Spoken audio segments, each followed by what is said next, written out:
Au sein du corps humain se trouve une machine complexe, une centrale électrique, une usine chimique et un broyeur d'ordures qui ne font qu'un.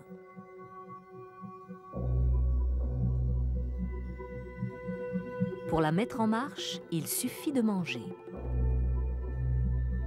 Au cours d'une vie, nous consommons 30 tonnes de nourriture. Découvrons les mystères de la digestion. Tout de suite, dans le corps humain.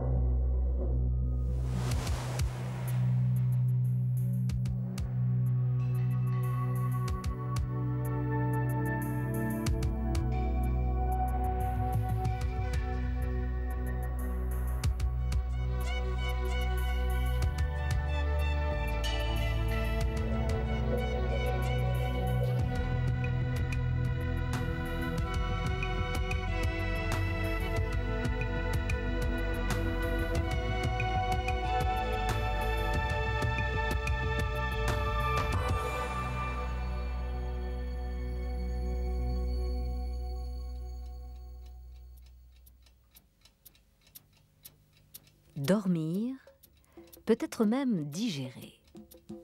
Bien que Gary soit en train de dormir, son appareil digestif ne cesse jamais de fonctionner. Il est en train de digérer son dîner. Les aliments sont le point de départ de tout ce qui se passe dans le corps. Pour digérer, nous utilisons 10% de nos besoins énergétiques quotidiens. 70% servent à garder le corps inactif et font fonctionner le système qui nous garde en vie.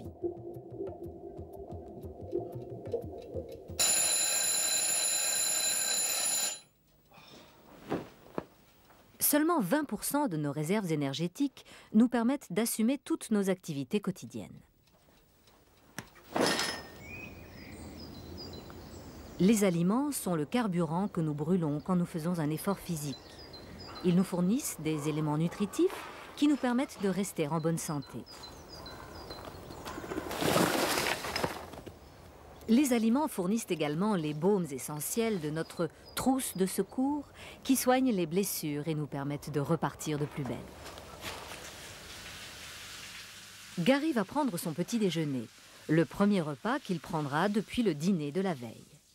Du début à la fin de sa digestion, les aliments resteront 24 heures dans son corps. La matière première revêt des formes, des tailles et des saveurs différentes. Au cours de notre vie, une personne mange en moyenne 8000 œufs, 500 kg de fromage, 6000 pains, 4000 litres de lait, 24 porcs et une tonne de fruits.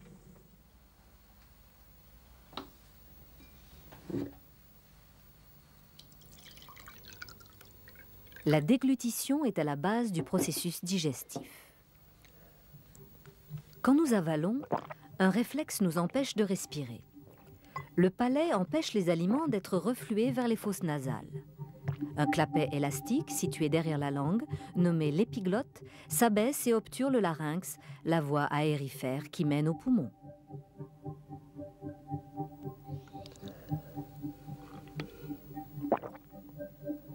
Cette gorgée coule le long de l'œsophage, un conduit musculaire avec une fibre ressemblant à la peau. Ces parois se contractent avec une force telle que l'on pourrait boire la tête en bas. Ces contractions, connues sous le nom de péristaltisme, sont le point de départ d'un processus incessant dont la tâche est de digérer les aliments et les liquides.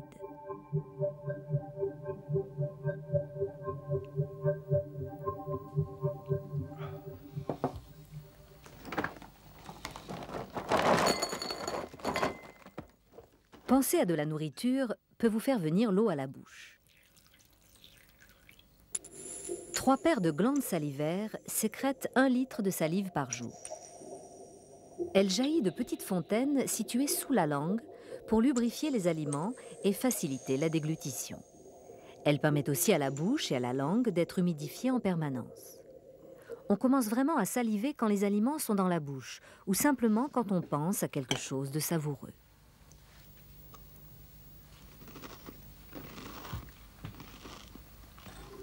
À partir de maintenant, les aliments vont parcourir 11 mètres au sein de l'appareil digestif. Ils vont subir des attaques physiques et chimiques car le corps décompose automatiquement les constituants complexes des aliments pour les transformer en substances nutritives dont il peut se servir.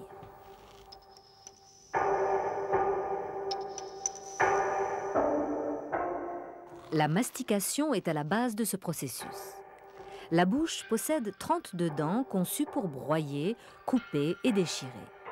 La surface blanche des dents, l'émail, est la substance la plus solide du corps humain. Elle est aussi dure que le verre. Pourtant, c'est un tissu capable de se réparer si sa surface est légèrement abîmée. Pendant que les dents broient les aliments, la salive repart à l'assaut. Elle contient 2 enzymes, des corps chimiques, qui permettent de décomposer la structure chimique des aliments. L'une de ces enzymes transforme les molécules d'amidon en sucre.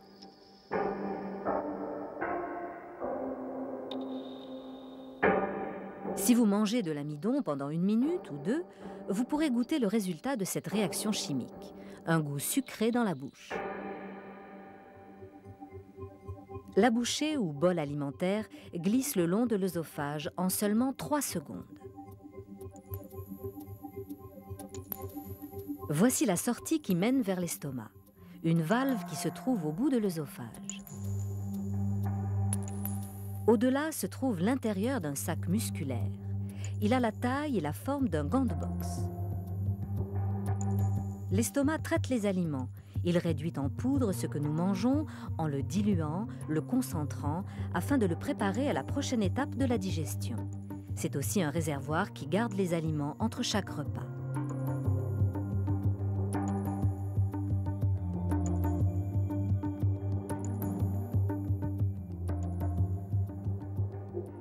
Cette caverne est l'estomac quand il est complètement rempli. Sa capacité maximale est de 1,5 litre. Des acides puissants attaquent et décomposent les aliments, mais il est mystérieusement immunisé contre ces acides. Le secret se cache dans ses parois en zigzag.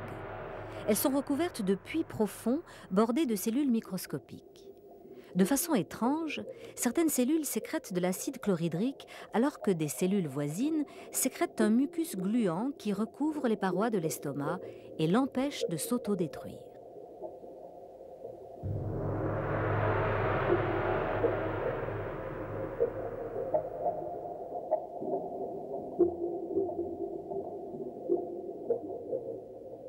Les parois de l'estomac sécrètent presque 4 litres de suc gastrique par jour. Comme la salive, ces glandes peuvent se mettre en marche dès que l'on pense à de la nourriture. Le suc gastrique corrosif contient aussi une enzyme, la pepsine. Elle décompose les protéines en molécules de base, les acides aminés. Peu de substances nutritives sont absorbées ici, mais les aliments y stagnent de 2 à 6 heures. Les contractions musculaires de l'estomac brassent, compressent et mélangent le bol alimentaire pour en faire une pâte épaisse nommée le chyme. Il facilite l'action des sucs digestifs. Cette machine versatile ne peut pas absorber n'importe quelle nourriture. Nous ne pouvons pas digérer certains aliments, sauf si nous aidons un peu la nature. Notre appareil digestif peut absorber les éléments nutritionnels contenus dans les pommes de terre et le soja uniquement après que nous ayons changé leur structure chimique en les faisant cuire.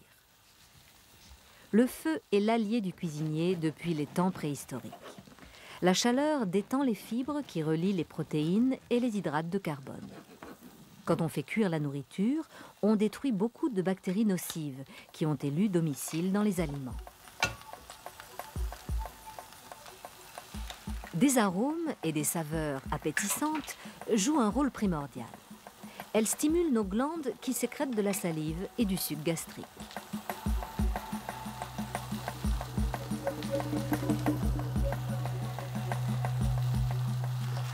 On prend aussi un plaisir particulier à faire la cuisine. Parfois.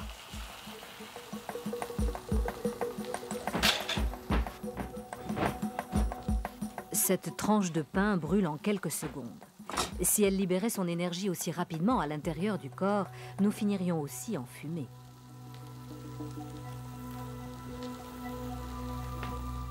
Le corps sait récupérer l'énergie des aliments de façon plus subtile.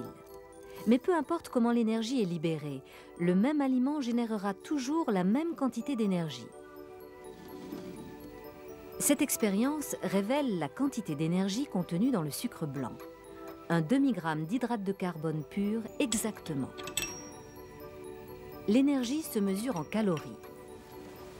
Dans ce calorimètre, le sucre brûle en un clin d'œil. Il produit 2 calories.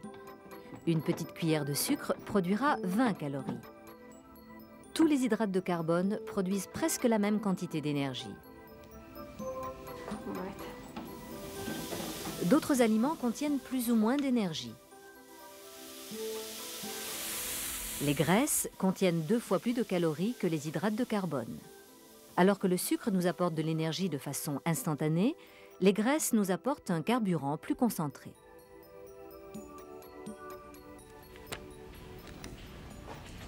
Gary a pris son petit déjeuner il y a presque 3 heures. Le bol alimentaire a quitté son estomac pour commencer un périple de 6 mètres à travers l'intestin grêle. Si notre appareil digestif pouvait se tenir de tout son long comme un ver de terre, nous devrions mesurer 9 mètres de haut. Au lieu de cela, nos intestins forment des méandres impeccables qui s'adaptent parfaitement à notre corps.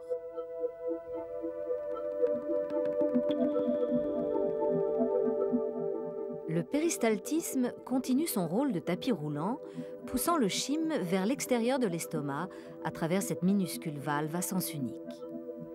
À chaque contraction, moins d'une cuillerée à café de chyme est poussée vers le haut de l'intestin grêle, le duodénum.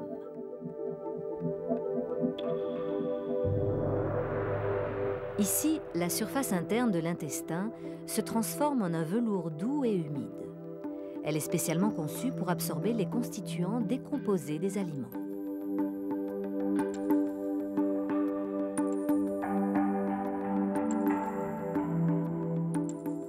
Ces minuscules parties saillantes, ressemblant à des doigts, appelées villosités, agrandissent la surface pour absorber des substances nutritives.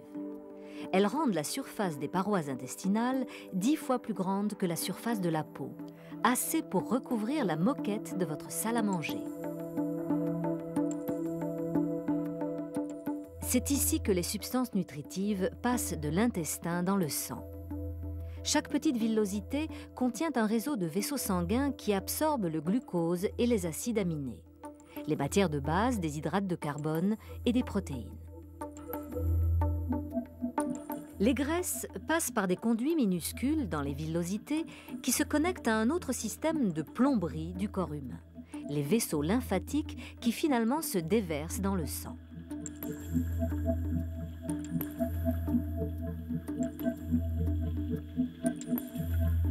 Ce réseau très dense de conduits microscopiques s'enroule autour de l'intestin grêle et transporte les substances nutritives des aliments.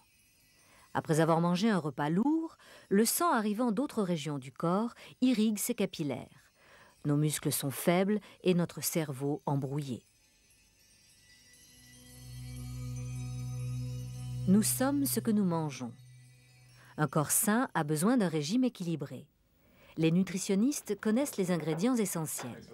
Parmi des milliers d'aliments différents, le corps n'a besoin que de 40 substances nutritives. Le régime parfait n'existe pas. Ce qui est bon pour certains empoisonne les autres. Cependant, nous devons manger les aliments essentiels dont nous avons besoin pour rester en vie.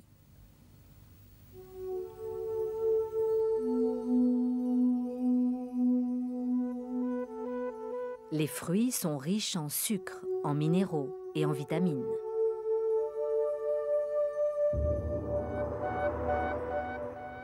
Voici un cristal de vitamine C pure que l'on trouve dans les agrumes comme les oranges. Elle veille à la bonne santé des os, des gencives et des dents.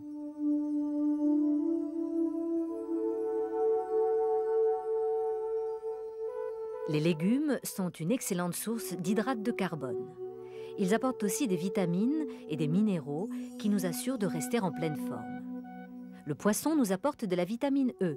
La viande et les produits laitiers contiennent des protéines, des graisses et du calcium pour avoir des ongles, une peau et des cheveux en bonne santé.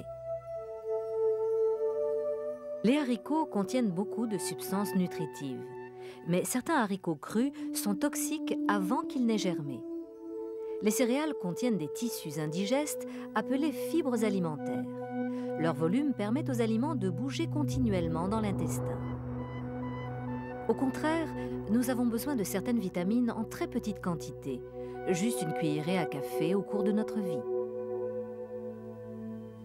Pour digérer toutes ces substances différentes, 3 organes, regroupés autour de l'estomac, sécrètent un cocktail de sucs digestifs. Le foie, la vésicule biliaire et le pancréas déchargent leurs substances chimiques dans un unique conduit qui longe l'intérieur du duodénum, avant de se vider à travers une valve minuscule, le sphincter de Oddi.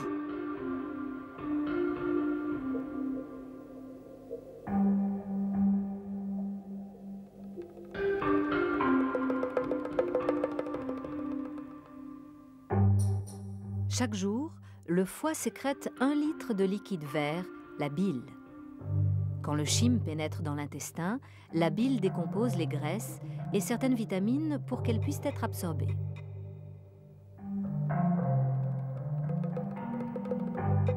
Les ondes du péristaltisme poussent le chyme rempli d'acide dans l'intestin grêle, courant le risque d'abîmer ses parois.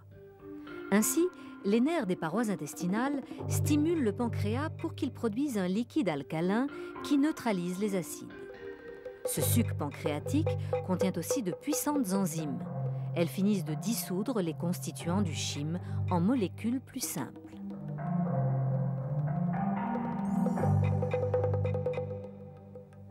C'est ici que le corps commence à rassembler ses matières de base. Le foie, le plus gros organe du corps humain, assume plus de 500 fonctions différentes. Cette usine chimique, qui fonctionne tout le temps, constituée de 75 000 groupes de cellules identiques, filtre les substances nutritives venant de l'intestin grêle, acheminées par les vaisseaux sanguins. Ici, elles redeviennent des molécules graisseuses et protéiniques très complexes dont le corps a besoin. Le foie emmagasine aussi le sucre et fournit de l'énergie à la demande. Les réserves d'énergie du corps sont contrôlées par le foie. Nous avons déjà vu combien il est facile de mesurer l'énergie que les aliments comme le sucre peuvent rapidement fournir. Cette expérience en laboratoire montre comment le corps humain libère de l'énergie plus lentement. L'ordinateur ne détecte pas l'énergie directement. Il analyse l'air que Sarah respire. Quand son corps brûle du sucre, il utilise de l'oxygène. En mesurant la différence entre les quantités d'oxygène inspirées et expirées, l'ordinateur calcule la quantité d'énergie produite par Sarah. Les lignes plates de ce graphisme montrent que le corps de Sarah est inactif. Elle se repose. Okay, Sarah, let's start doing the exercises now.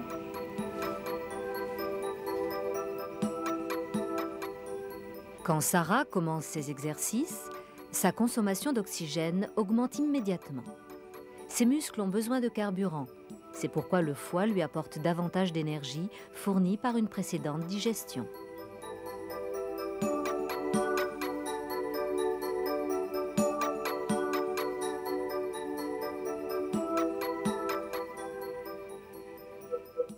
Six heures après le petit déjeuner, les aliments dénués de substances nutritives entament l'étape finale de leur parcours d'1,5 mètre à travers le gros intestin. Toutes les conditions sont maintenant réunies pour passer à la 3e étape de la digestion. Un nombre incroyable de bactéries se trouve dans le gros intestin et se nourrit des déchets des aliments digérés. Ces bactéries sont inoffensives dans l'appareil digestif. En fait, elles nous sont d'une grande aide en produisant des vitamines en petite quantité. Les bactéries, et non les résidus du bol alimentaire, représentent la grande partie des matières fécales. Le dernier composant est l'eau, une substance si importante que le corps la recherche en permanence dans nos déchets.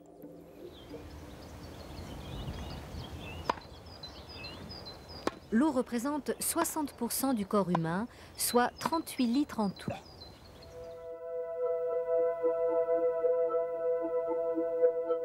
Malgré tout, nous risquons sans cesse de nous déshydrater. Pour bien contrôler l'eau dans le gros intestin, les parois du tube digestif transforment les cellules qui absorbent les substances nutritives en cellules conçues pour filtrer l'eau. Les sucs digestifs ont réduit les aliments en bouillie et le corps a besoin de récupérer cette eau.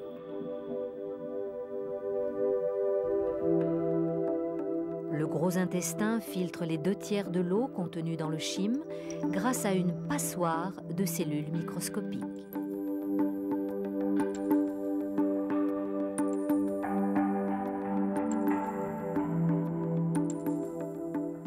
Des milliers de vaisseaux sanguins situés dans les parois intestinales absorbent 5 litres d'eau par jour.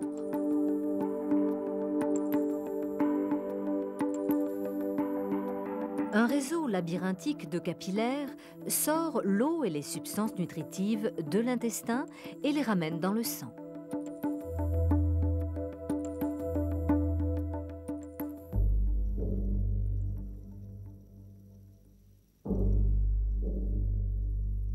Les parois musculaires du gros intestin poussent son contenu vers le rectum, là où se termine l'appareil digestif long de 9 mètres.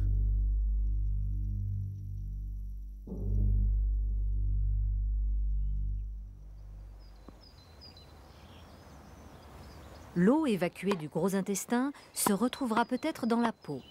Les glandes sudoripares sécrètent de l'eau pour refroidir le corps quand nous faisons de l'exercice ou quand il fait chaud. Nous pouvons facilement perdre 1 litre d'eau sans même nous en rendre compte. Quand nous respirons, nous perdons encore un demi-litre d'eau.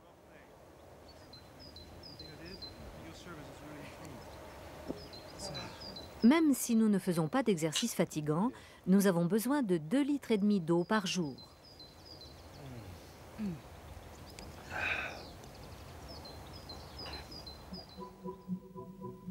Les reins sont les organes qui équilibrent l'eau de notre corps. Ils filtrent le sang, le nettoyant de tous ses déchets, à travers des conduits très longs que nous apercevons ici en rouge. Les larges artères et les veines acheminent le sang jusqu'aux reins en quantité abondante. Le sang du corps tout entier les traverse toutes les 5 minutes. Cela représente 1500 litres par jour, soit 38 millions de litres au cours d'une vie. Chaque rein contient plus d'1 million de filtres. Le sang traverse un nœud de capillaire. L'eau et les déchets sont éliminés puis récupérés par des conduits entrelacés. 99% de l'eau retourne alors dans le sang.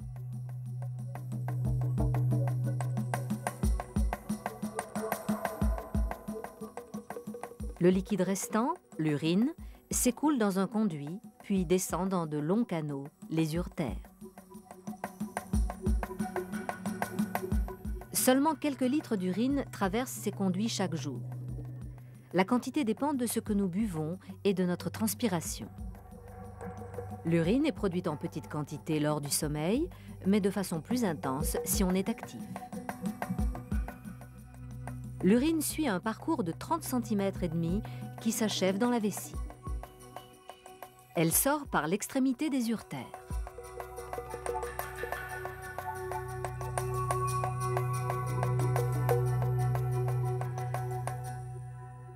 Plus la vessie se remplit, plus ses parois musculaires et élastiques s'élargissent. Quand elle est vide, la vessie est aussi petite qu'une noix. Quand elle est pleine, elle est aussi grosse qu'un poing. L'appareil digestif est presque sur pilote automatique. Mais nous contrôlons consciemment l'étape finale, l'excrétion, tout comme la première partie du processus digestif. Manger, digérer, excréter font partie d'un cycle sans fin. Même les aliments les plus exotiques servent à une seule chose, nous maintenir en vie, en bonne santé. Et ce grâce à cette fabuleuse machine qui travaille nuit et jour sans même que l'on s'en rende compte.